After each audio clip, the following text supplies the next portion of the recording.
7 o'clock in the morning. Time to go home. This was a legal rave, licensed by the local authority, where the £20 tickets promised no illegal substances. But that's impossible.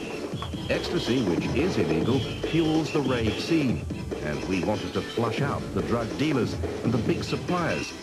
So we got down to basics. With an E for ecstasy in the title, we set up shop and advertised a rave in print and on radio.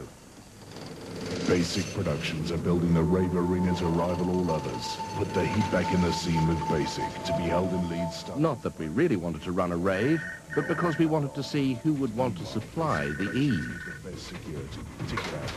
And it worked. DJs, sound and light, with In Holland, a step beyond the dealers to the producers and the wholesalers who dominate the European market. This is John. This is Mr. Rogers. Hello. These men were keen to sell us 100,000 tablets, worth £2 million at raves back home. Adding more fuel to the fastest growing and arguably the most worrying drug scene in Britain today. Indeed, one ecstasy tablet can kill. And how much was she given? 1 tablet. With what result? Well, it was devastating. If you could have seen just what it did to her body, it was unbelievable. Just unbelievable. Destroyed her. It All the organs in her body. Yeah, every organ destroyed. She bled from every outlet. Her body swelled up to at least 3 times its size. It looked as if you put a pin to her that she would burst. She never opened her eyes. She was on a life support machine, kidney machine. I've never seen so many tubes on one person in all my life. It was devastating to sit and watch. Children today should see something like that. They perhaps wouldn't take it then. Claire Layton was just 16, and she was killed by an ecstasy tab, either available as a capsule or as a tablet, just like the ones we bought for around £20.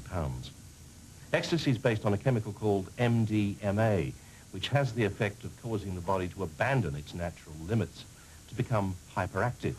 And that's why E-devotees can dance all night. There's no doubt they enjoy themselves, as they're entitled to, but they don't seem too bothered about the risks. And the risks are real, not just the invention of middle-aged killjoys. Ecstasy, like heroin, is an illegal Class A drug.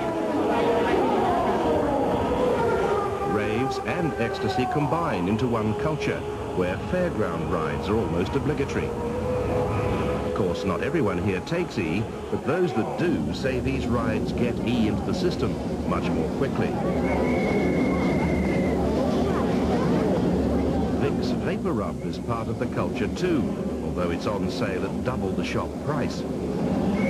Vicks heightens the buzz, they say, especially if it's smeared inside a face mask.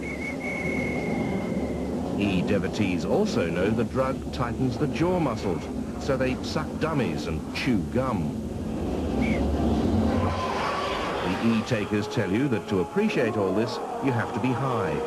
That's what, they say, gives the noise, the lights, the whistling and the frenzy even greater effect.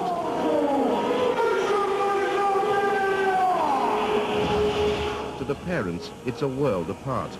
Indeed, the night Claire Layton went out, her parents felt reassured by what they were told.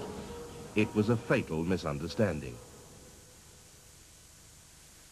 I collected her from work, brought her home, she went upstairs, got out of a shower, got changed, come down, she gave me a kiss. They collected her from the bottom of our drive, didn't they? Me and my wife went down the drive and they said, oh, you look after her, right? And they said, oh, don't worry, Mr. Layton, we'll look after her for you. You don't drink, you know what I mean? I thought, well, that's half the battle. But it's not. Instead, E-fans use carbonated soft drinks to enhance the effect and mineral water to combat dehydration. Surveillance film shot in the ladies' restroom at a rave shows the mineral water much in evidence. In 9 hours of surveillance, filmed with police cooperation, drugs dominate the conversation and the action. The blonde girl takes her E-tab out of a cigarette packet. The taste is foul, but she hopes the feeling will be fine. On the dance floor, Special K, a new and even more dangerous drug than ecstasy, is also on offer. This girl has just bought some. That's not Special K, though.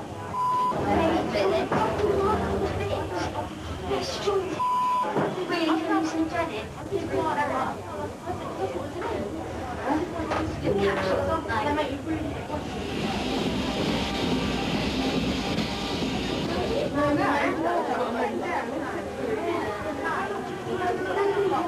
The girl on the left has just taken her E-tablet. The girl to her right will now pop hers.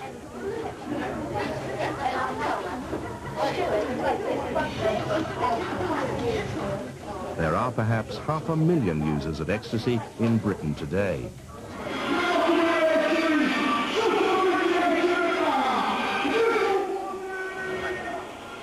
One girl who popped her tab earlier returns. It seems to be working.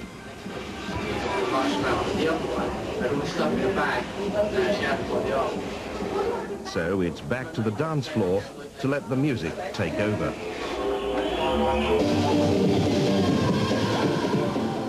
The users are looking forward to a pleasant experience, a high, an enjoyable rave. However, they are running a risk.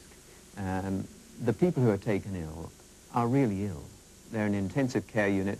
They have pipes and tubes in many parts of them, and people are fighting for their lives. Their parents can't talk to them, and they can't talk to their parents. And at that stage, you often don't know whether they're going to recover or not. It's a very hard fight to bring some of these people back into life. Betty and Graham Brown mourn a son, aged 18, who took just one tablet. It's not easy to describe, but at one point I asked the nurse if he could hear what we were saying. And she said, when people are in a coma, the last thing to go is the hearing. And we were talking to him, and my daughter said, look, Mum, he's crying. And tears were coming out the corner of his eyes. As if to say, we're sorry, Mum. I'm sorry, Mum. I'm sorry, Dad. And a few seconds later, he died.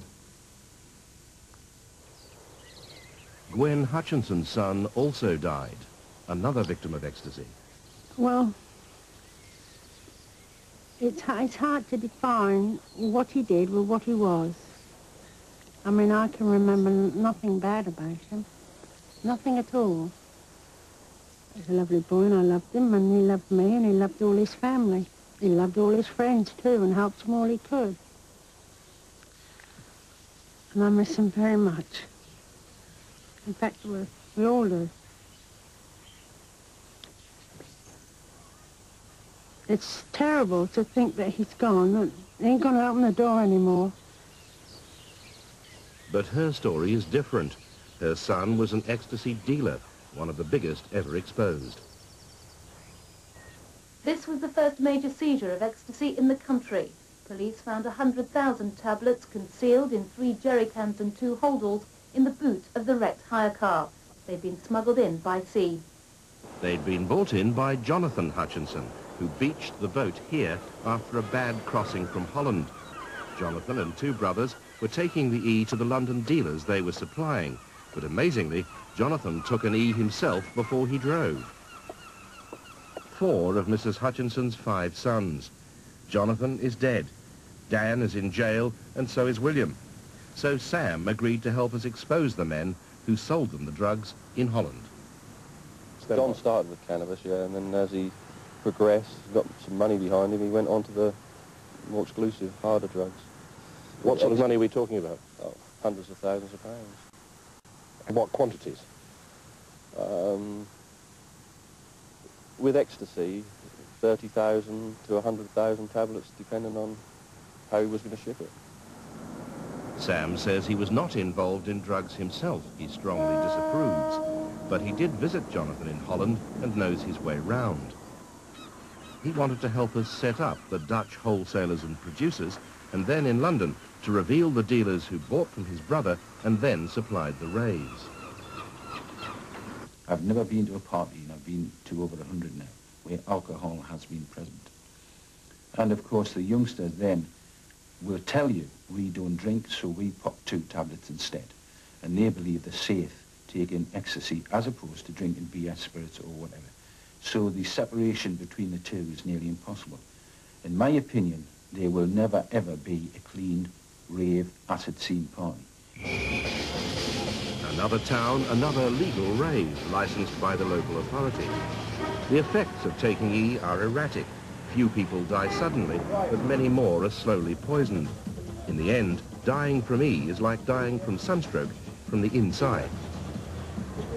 By the time they get to hospital, they usually have a very high body temperature, between 40 and 43 degrees, which is, in old units, that's between about 104 and 110 degrees. And that means that people are very close to death from heat stroke when they have a temperature like that. This time, the teenager has hidden the illegal E tablet in his shoe and is therefore handed over to the police. Ironically, that could be a lucky escape. New evidence from the National Poisons Unit points to E causing long-term brain and liver damage. It's not until the tap on the door saying that my little boy or girl's been arrested in possession of certain drugs that the reality is driven home. Even then they don't believe it until they actually see someone down in the custody block. Or they're dead. Or they're dead, yeah. Poison, ecstasy is poison, don't take it. Don't even try a little weeny bit of one taking on.